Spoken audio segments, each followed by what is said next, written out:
And welcome back to Think Global Do Justice. My name is Brandon Stiver. Good to be with you guys once again, coming to you live from the Stiver family garden here in Tacoma.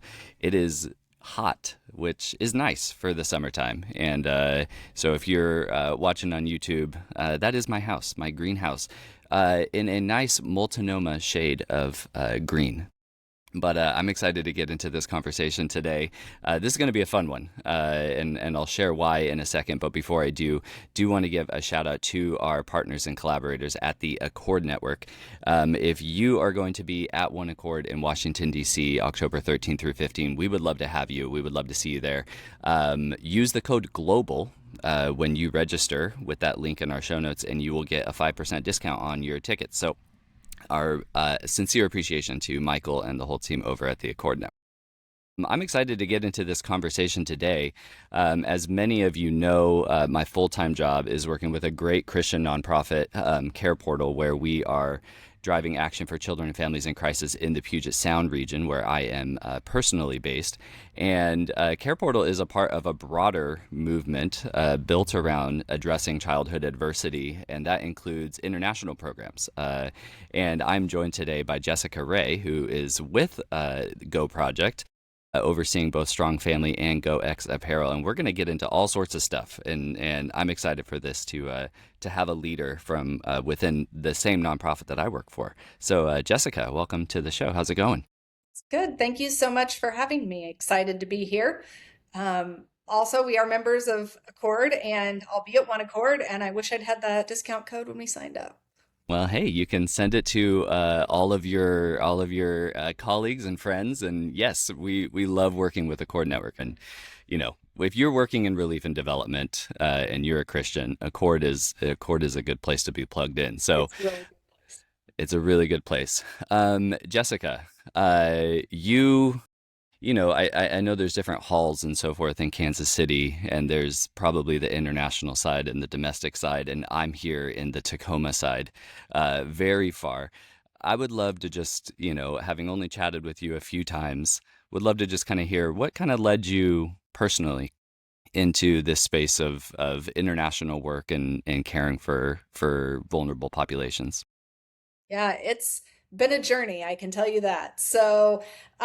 Grew up in a business-focused household. My dad was in manufacturing, and I thought that I would kind of be in that space. And I went to college at Greenville University in Illinois, a small Christian liberal arts school, and got a business degree and took a bunch of extra business classes. And I was, fully focused and ended up in retail out of college and did that for 15 years. And at the same time, just had a heart for caring for people, for my neighbors, lived in urban Kansas City. The back half of my career, got married. My husband and I got involved in some community development work, lived in a neighborhood with a lot of refugees and kind of got to know some of those populations and the challenges. And um, then I spent a couple of years at Habitat for Humanity, so kind of related in development and urban spaces and caring for people. And then got introduced to the Global Orphan Project by a friend who worked in the early days of Care Portal,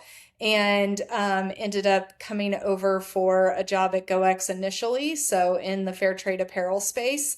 Those many years of retail, I spent primarily in hard goods, in China crystal and silver, because I loved the artistry, I loved the craft, and I really struggled with fashion and just the throwaway nature, even of super high-end fashion, the things that, we all wish we could find at a thrift store and people would buy and throw away at the end of the season. And so, I think GoX really brought together a lot of my experience, but it also led me into just a world of discovery around the challenges internationally and the unique things that each community and each country face based on economic constraints and culture and everything else. And so I've now been at Go Project almost 11 years and am really excited to have expanded my kind of world last year to include all of our international work. And it's interesting sitting with these teams who are doing family strengthening and manufacturing and sales and development, and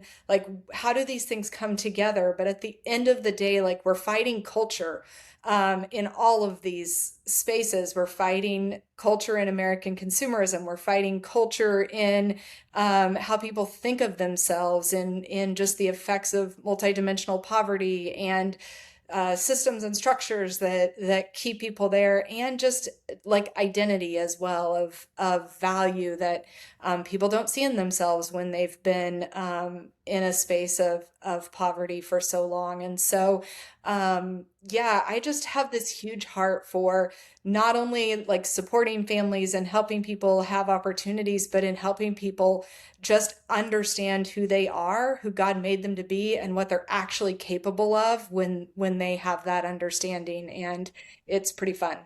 So earlier in your career, when you were working in retail spaces before, coming on and leading GoX eventually, how familiar were you with some of the, you know, you can say downside, that might be put it lightly. I mean, I remember hearing, stories of this happened with Gap, this happened with Nike, this happened with, fill in the blank in terms of, unethical, labor practices, pollution, etc. Early on, like even before all the nonprofit stuff and helping with habitat and et cetera, et cetera. How familiar were you with that kind of stuff as you were engaging in that retail space?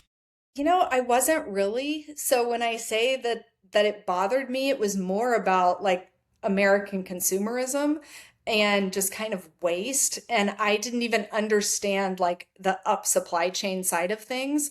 And not to date myself, but that was kind of before fast fashion became a thing. There wasn't an H&M or a Zara or any of those things in the US at that point. I mean, maybe in New York, but I wasn't familiar.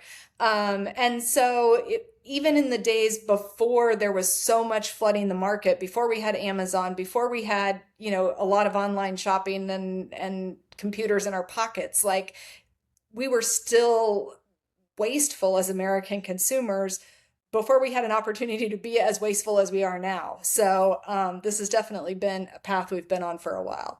Well, and that consumerism is really the driver of it all. It's the engine behind what we see in fast fashion, and that's interesting to kind of like think like before fast fashion became a thing, because that's kind of synonymous in terms of like this space and all the downsides, and bad things that happen as a result of that.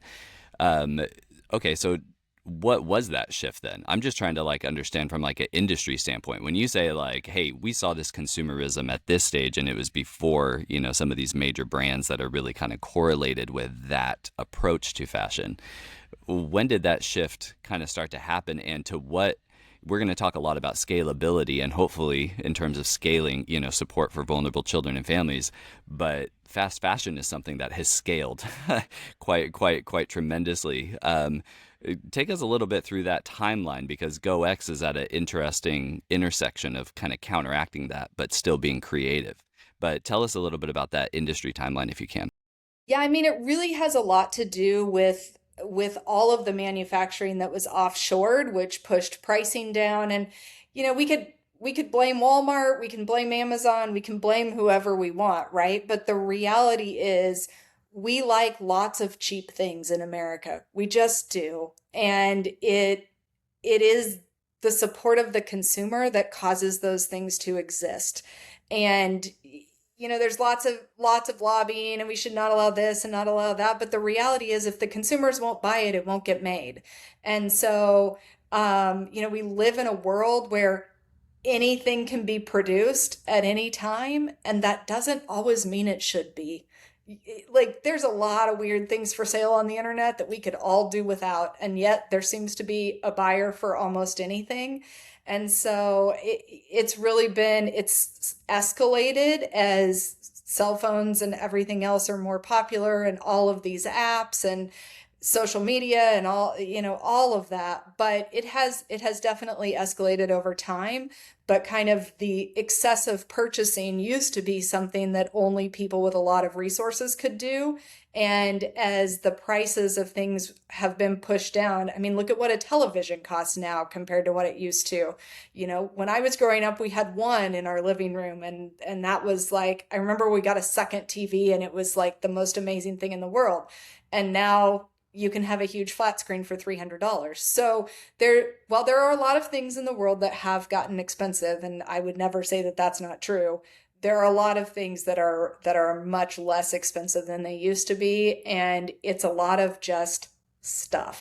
Yeah, yeah, totally. And it is interesting when you kind of look at some of the international frameworks around this. If you go to some of these countries where the mass amount of apparel and clothing that come into our market or that go into Europe, some of these consumer markets, obviously they are originating in certain places, right? Mexico, Southeast Asia, et cetera, et cetera. Um, in a lot of these, there are some people will look at this space and be like, well, that's jobs for those people, right? Like that's a good thing, right? It's contributing this and that. The reality is a lot of those areas, even within a country like Mexico, they have these special economic zones where actually they can actually legally pay those workers less, right? So people will say like, well, what's the human rights piece in this and all of that? Like it has, like we used the word upstream earlier. There are major concerns, in that supply chain, and there is collusion in a way in terms of who's making money off of those, off the production of those. So really kind of up and down, and then of course you get the just so many textiles that end up in landfills. And so then you kind of get into like the creation care piece and like, what does that look like? So kind of top to bottom, this is a very fraught industry. And that's why I'm interested in kind of the approach of GoEx. Can you tell us a little bit, being a fair trade company, the supply chain, how that's different from kind of the industry at large? Tell us just a little bit, just kind of what you guys are doing and why it's important within this specific industry. Yeah, and this is an interesting one for us, right? Because if we don't sell garments, we don't create jobs. And so even though those are fair wage jobs, we do still want to sell garments. And so we're definitely not against all production and all purchasing, but we do try to educate consumers on how to make a little bit better choice. And there's a conversation in the fair trade movement around shifting one thing. Like, can you pick one thing to start with? And so, guys all wear white t-shirts or white tanks under their clothes all the time. Like, swap your white tee to a Go XT instead of a Hanes one. And you might walk into, Walmart or Target or wherever for a 3-pack of white t-shirts and pull them up, and they might say made in Haiti on them. But what is different? And what is different is the GoX fabrics are made in the US. They use US cotton, and we can be sure that there is no child labor or harmful dyes or chemicals or any of that in our supply chain. And that garment that's also made in Haiti is cheaper because it's going to use a fabric that came from somewhere in Asia or maybe South America. They're not going to be able to tell you where the cotton came from. They're not going to be able to tell you what chemicals were used. They're not going to be able to tell you any of that. And the person at the sewing machine made significantly less money in less nice working conditions than the person at our factory who was paid more, who has amazing management, who works in a beautiful facility, who received free lunch every day they were at work, and other social benefits. So a white shirt sewn in the same country has a very different supply chain and story. And so, yeah, and it might not be a white shirt. It might be your mascara, or it might be your coffee, or it might be, whatever. But pick one thing at a time and think through, how can I make a better decision here? And then 6 months from now, make a little bit better decision somewhere else. And if you just do that one thing at a time, it really does make a difference. Okay, so talk a little bit more. When I was going through GoX's website, if I go into Walmart or Target or whatever, and I go in there and I just see brands and they're just on the shelf there, and yeah, maybe I look at the tag and it will say, made in Cambodia or made in Haiti or made wherever. But there's a whole supply chain piece that's kind of wrapped in there. I think I saw something on here. So you guys have a 2,700-mile supply chain, but the average shirt travels the world 6 times during manufacturing. That is insane for like a shirt that's going to ultimately cost me like, $10 at H&M or whatever. Talk a little bit about that. Like what's going on there, both in the big scale and why does it matter? Even as you were just describing South Carolina, Haiti, and then KC. Like, talk a little bit more about that supply chain piece. Yeah, so in addition to like the person at the sewing machine, right? There's a lot of people who touch a garment over the course of time, and there's a lot of traveling back and forth generally. So there's a big push right now in the US to support US cotton production. But at the same time, the most price shifting part of a garment is the fabric. So if I'm using US cotton and Hanes is using US cotton, like how do you get to a several dollar price difference in the garment? And it has everything to do with supply chain. So once that cotton is harvested, what happens to it? And there are a lot of instances where it gets shipped, say, to South Korea to be spun into yarn. And then it might get shipped to Vietnam to be knit into what's called graze goods. And then it gets shipped somewhere else to get finished into fabric, and then somewhere else to get cut and sewn. And every one of those is fuel and more people. And throughout that whole supply chain and everywhere that it's touched, there's pressure to keep the price low. And the cost of transporting things globally isn't really coming down. And so when you think about that, that whole supply chain is designed to compress the price as much as possible, which means they're going to where is the cheapest place for labor for whatever piece of that supply chain we're talking about. And you can continue to like hide those things by pushing them further upstream. So it used to be that a ton of the spinning, processing and spinning of fibers happened in the US.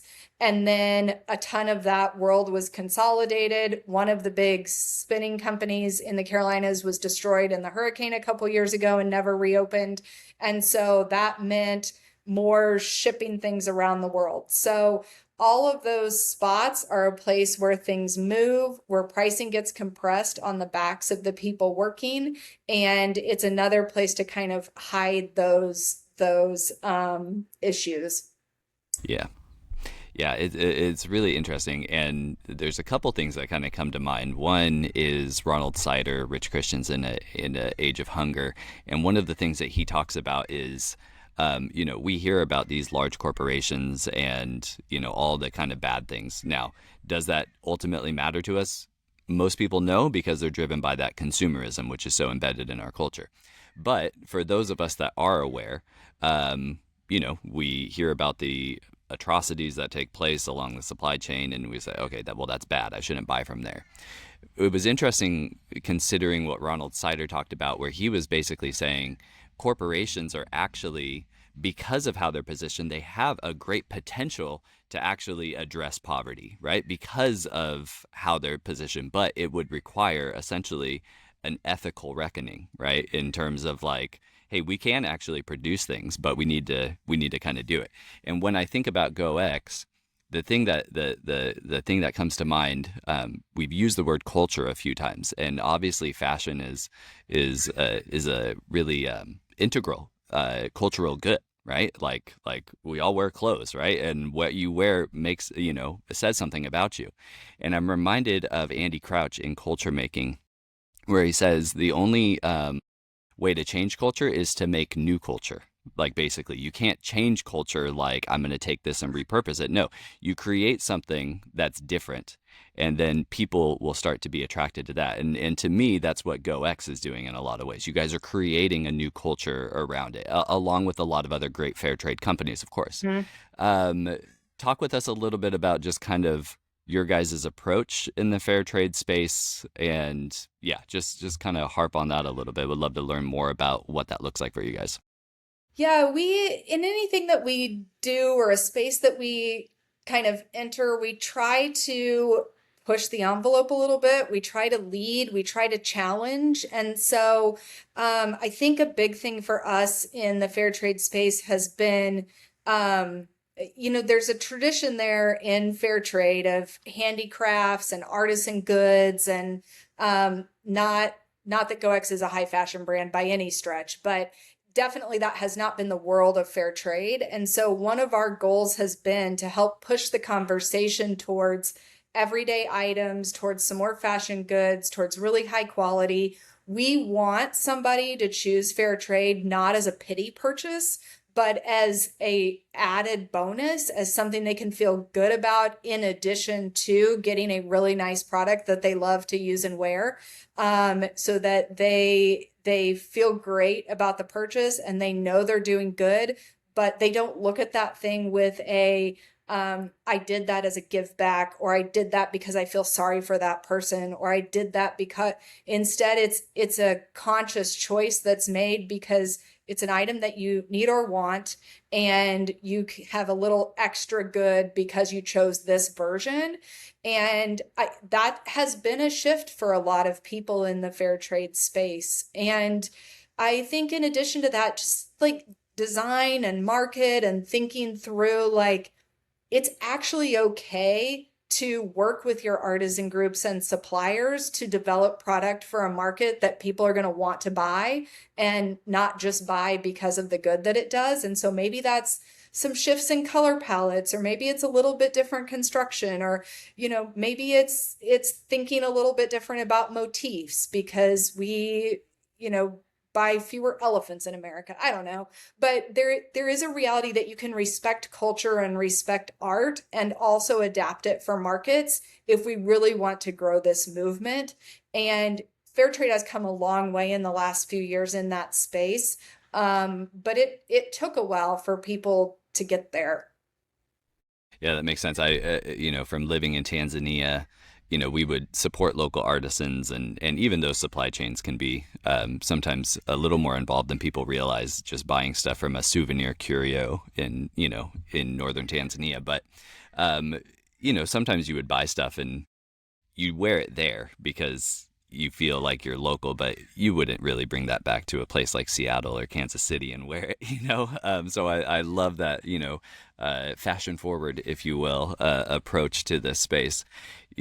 Obviously, working for, the Global Orphan Project, for Go Project, a lot of the emphasis is ultimately how do we take care of families.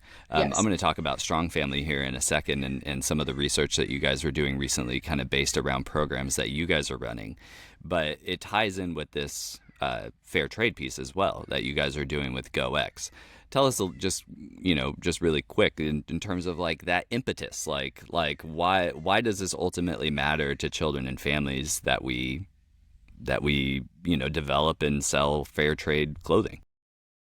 I mean, GoX was really born out of this idea that kids who were in care in residential orphanages, they have families, and those families would care for them if they could, but the families need an opportunity to generate some income and be able to send their kids to school and give them a safe place to live and grow. And there's a ton of history around the globe when it comes to residential care and building orphanages. And there's a lot of NGOs that were at that table, and Go Project was one of them. We supported church adjacent residential care, and that was 20 some odd years ago when that was a thing. And you know what? A lot of kids were cared for and kept out of bad situations, and also it wasn't the best. And so we found ourselves in a space of like, with a heart of caring for kids out of the love of Jesus, we were actually creating orphans. We were incentivizing parents to break up their families instead of creating opportunities for families. And so we have spent the last 15 plus years trying to figure out how to do better and how to create opportunities for the entire family instead of just the child. And we're not alone in that. There are lots of other organizations that skipped the family with a goal of going to the child. And we have a huge heart for kids, but we've decided to plant a flag in every child should grow up in a safe and loving home. And that should be a family home, not a residential facility. And if we plant that flag, then everything we do drives towards how do we create opportunities for families so that they can move from fractured to flourishing for generations, not just for a moment. And so you can't do one or two things in a silo in order to accomplish that goal. It takes a lot of angles and a lot of just support in order to make that shift. Yeah, I'm of course reflecting, done a lot with Faith to Action Initiative over the years. And one of the things that a lot of that their most recent resources that I hear a lot of people echoing, which is really true, what are the reasons that lead to kids going into orphanages? And it's not a single reason. It could be any number of different reasons, but there is one common factor uh, that isn't enough in and of itself, but when you add it with other things, and that one common factor tends to be poverty. So it's not just enough. Like if it was just poverty alone, then there wouldn't be any kids, in places like East Africa or Southeast Asia or the Middle East where you guys also work. But when it's poverty plus something else, plus disability, plus conflict, plus family breakdown, plus whatever, that leads to kids going into residential facilities. So what I think about with, providing jobs like you guys are doing, in the fashion space is you're addressing that common factor, right, of poverty, which is really critical.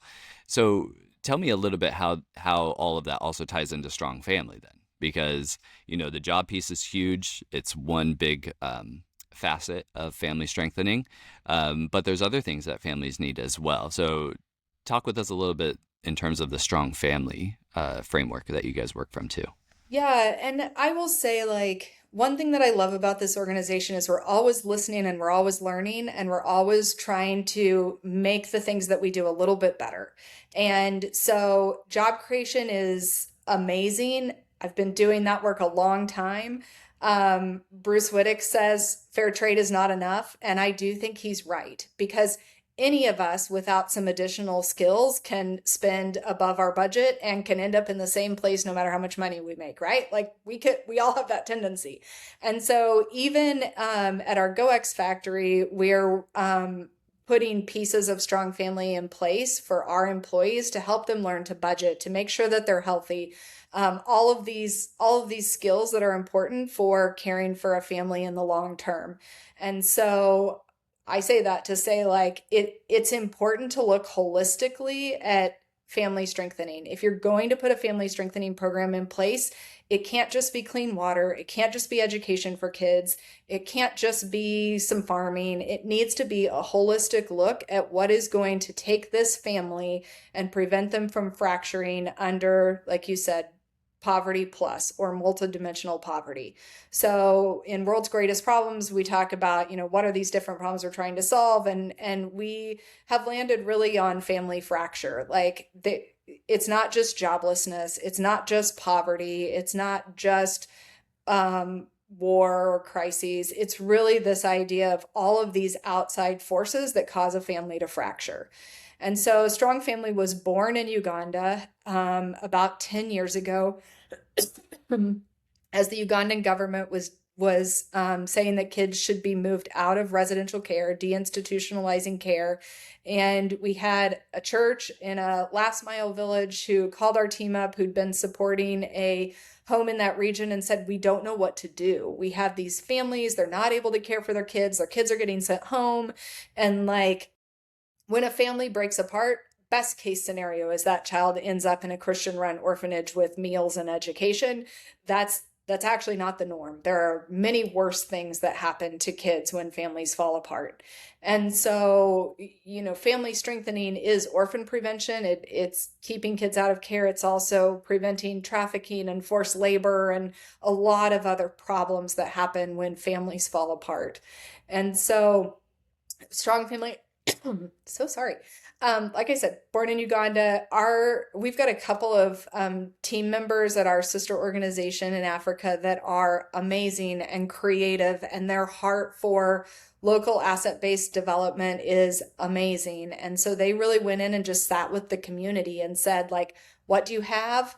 What skills do you need? How can we bring value to the things that you have in your community in order to help you strengthen families? And out of that came this amazing, holistic, hyper local, very humble solution that takes families, puts them in groups under the authority of the local church, and helps teach and guide skills so that they can begin to move from fracturing, from failing to flourishing. And that looks practically like budgeting and crop rotations and clean drinking water and all of these things, but it also looks like Bible study and solidarity inside of those groups, and this just heart posture of what you're capable of as a human created by God. And it's really an amazing thing. Yeah, I love everything that you're describing, and even just that posture of humility. I see that even just working within Care Portal, the need to be flexible and to be always learning, and for that to even be, of course, in the orphan care space. I started in the orphan care space myself, working at a children's home in Moshi, Tanzania. Felt the calling of God to do that, and after a few years came away from that realizing, man, we can do a lot better and we can do a lot more to return kids to their original design, which is to be within not a children's home, but a parent's home, in a family home. Um, One of the things that kind of spurred this conversation was this white paper that you guys developed as a team at Strong Family, which is helpful.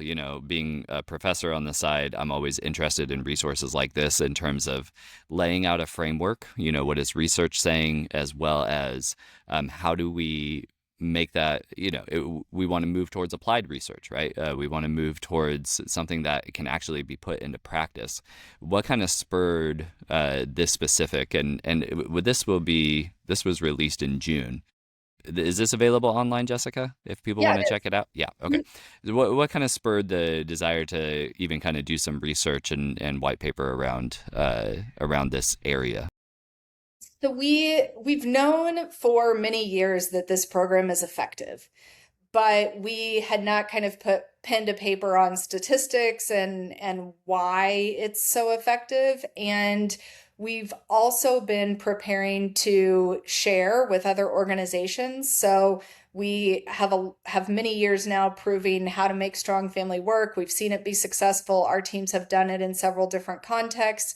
We've now built proprietary software to track the results, and we're getting ready to onboard implementing partners who want to take what we've learned and use it in their contexts and in their church networks. And so, as part of that effort, we wanted to take the first step towards publishing these results and compared to data that's out there, because we actually believe that the world has spent billions of dollars on NGOs and USAID and World Bank studies and all of these investments that haven't really moved the needle on poverty, right? Like, we haven't moved those statistics in decades. And so there needs to be a different approach. There has to be a different way, because dollars isn't doing it, and no amount of child sponsorship programs and feeding programs is moving the needle. And we believe, because those solutions are not local and are not pushing for generational change, they're not going to solve the problem.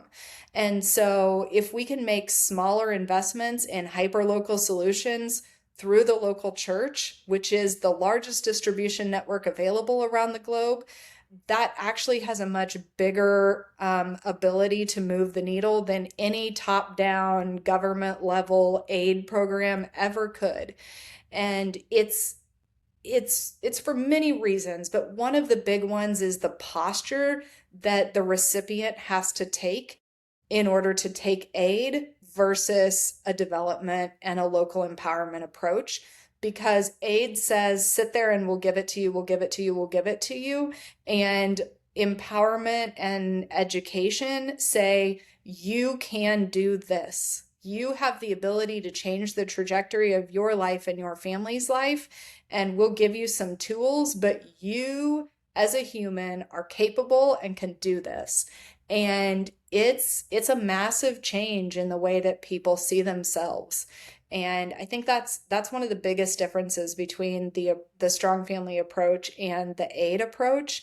And so when we say we fight culture, we fight a lot of culture, and that's a really big one. Is people don't necessarily need aid. People need to be told that they are capable, that their communities are competent, that they can link arms and care for each other and solve their own problems. And that is not the aid culture. Yeah, it's an interesting space to go into. Even my own journey. Having been at the children's home for a few years and then switching and moving into a community-based church mobilization model that was family and community centric. There was this value in just being an Mzungu in Tanzania, telling them, "Don't give your kids to other Wazungu. Like you guys got it, and we can do it together." And there's just something powerful in that. And we would often talk about the same thing that you were just describing in terms of, look, churches are everywhere, right? Like this is scalable. Now, when we think about scaling in this particular space, we're talking 150 million, mostly single orphans throughout the world. According to the Lancet report, there's about 5.4 million kids in orphanages, most of which have one, if not both of their parents still alive. So these are the current scales of childhood adversity or family separation, right? If we just kind of narrowed it on that. Of course, there's all sorts of other indicators that we could look at, but that's kind of the scale that we're up against. Now, working for Care Portal, we do talk about scale, and it is an important thing because these problems are massive. How do you guys kind of think through, going from this proof of concept, this track record in a handful of different countries, when you think about scale, kind of like you mentioned implementing partners, like what does that look like to take this? Because the scale is huge. We're talking millions of kids that are going through a high level adversity in multidimensional poverty, right? So how do you guys kind of approach and kind of think through scale? Yeah, we look at what regions or countries have the most kids affected, and then look at who are potential partners in those regions. Where have we found the most success with Strong Family, that we know that it can scale the quickest. So there's lots of, science and math and maps and all of that goes into it. But at the end of the day, there are about 2.2 billion people that are in Christian churches around the globe. And so if we think about scale and we think about places and you kind of line everything up, it comes to a big piece of that population are in spaces like sub-Saharan Africa, where the problem is the biggest and the church is very present. And so I really think, we can get caught in a lot of the numbers, and we can get caught in, well, maybe this isn't the best, and well, maybe this and maybe that. But the reality is every family that is strengthened and stabilized and their kids are at home is a win. And so, yes, we want to scale, and yes, we're focused on geographies with the biggest problem. And also, like, the Holy Spirit matters, and churches that care and are leaning into this space matter a ton too. And both things can be true. So we're currently looking for partners that have relationships with churches, specifically in these geographies where Strong Family really does work well, and where the church has a large presence and can lead in a community. And then we're giving the tools and the technology away, and we're believing that God will guide the church in this work. We do not have capacity to micromanage everybody's programming, but we do believe that this kind of structure and framework and playbook and technology that we've built will help the church do more of what they're already doing just a little bit better, and with some more results that will help them report back to the donor community and say, look at what we're doing, it's amazing. And we would love to, in a couple of years, take kind of what we started in that white paper and publish a bigger research study that says, hey, look at all this data we have to back up that says this really does work. And the local church is way more efficient at delivering life-changing solutions than any amount of aid organizations. And so we're praying towards the day that we can publish that. But for right now, there's a lot of research coming that says family strengthening is better. Yeah, 100%. And I want to talk about the technology piece, not the least of which, because, when I'm literally earlier today reaching out to churches in Seattle, right, about Care Portal, and it is a technology platform, and we're a Christian nonprofit, and we do a lot of community development. Like, it's a lot of the same kind of stuff that you guys are obviously doing in the Global South. Tell us a little bit about that platform, the Strong Family platform, because even when we talk about generating data, when we talk about coming alongside the local church, there is a tool, there is a technology, and man, they're especially, and again, I just keep thinking of East Africa, where my family used to live. Everybody has a cell phone, right? So there is this actually increased access. Tell us a little bit just kind of about the platform and kind of what it's doing, how it's supporting, but then also how it's developing, data and understanding.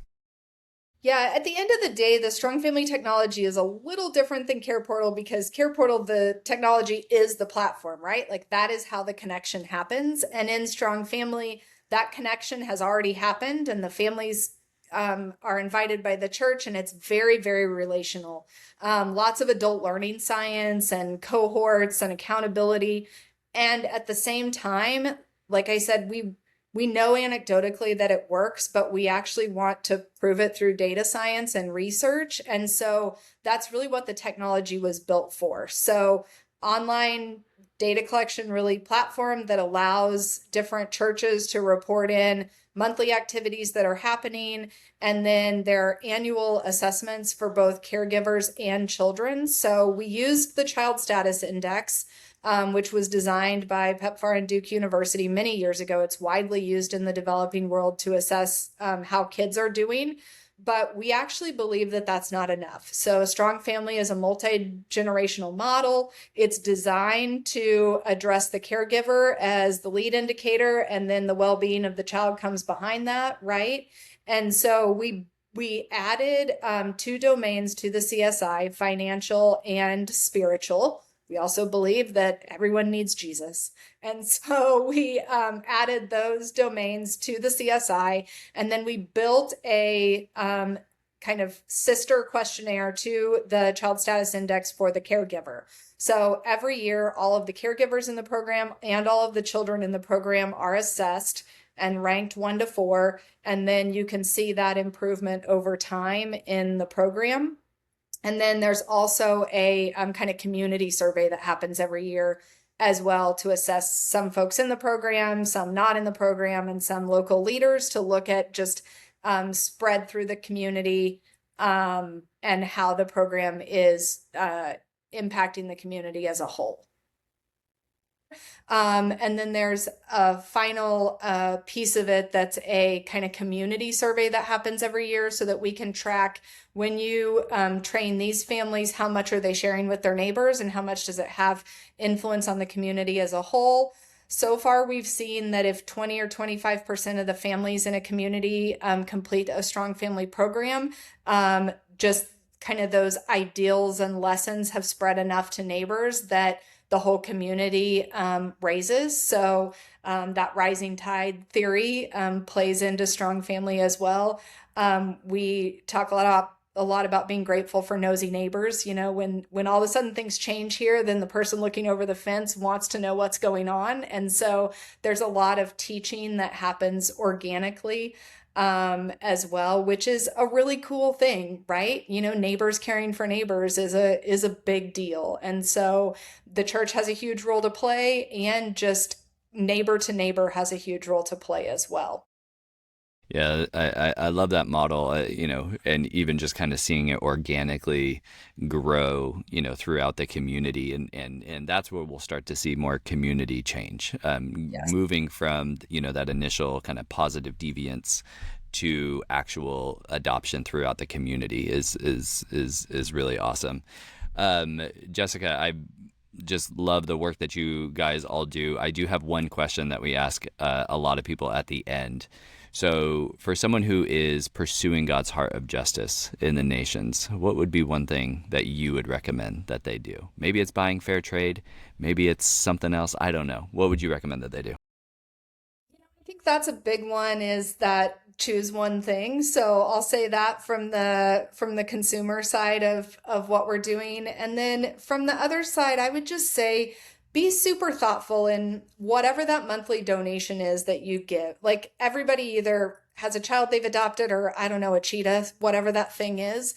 Think that through and make sure that you understand that program, that you're aligned in values, and that whatever you exchange your cup of coffee for, that it really is aligned with your heart and your mission for justice, and not just the fanciest marketing program. Whatever it is you give to, ask questions. Like, we will answer anything you ask us, and there's value in that. And a lot of us give a lot and have hearts for a lot of work, and especially internationally, it's easy to look at a picture or a marketing campaign and have your heart moved, but ask some questions. It matters as we think through these approaches. Absolutely. No, that's really good. I would just encourage our listeners, you'll find some links in the show notes that will point you towards GoX. Hey, if you have apparel needs, that's a good spot to check out. Please. And certainly if you are involved in care for orphan and vulnerable children in the global south, this, like Jessica said, this is technology that is available. They are working with implementing partners beyond, the 6 initial countries that they've been working at in different contexts. So lots of opportunities for collaboration, which I would say Go Project is pretty well known for, which is wonderful. So encourage you guys to check out those show notes. Jessica, thanks so much for coming on Think Global Do Justice. It's been a joy. Yeah, it's been a lot of fun. And for our listeners, may Almighty God, who created us in his own image, grant us grace to fearlessly contend against evil and to make no peace with oppression, and that we may reverently use our freedom and employ it in the maintenance of justice in our communities and among the nations, to the glory of God's holy name, through Jesus Christ our Lord, who lives and reigns with the Father and the Holy Spirit, one God, now and forever. Amen. And we will catch you guys on the next episode of Think Global, Do Justice.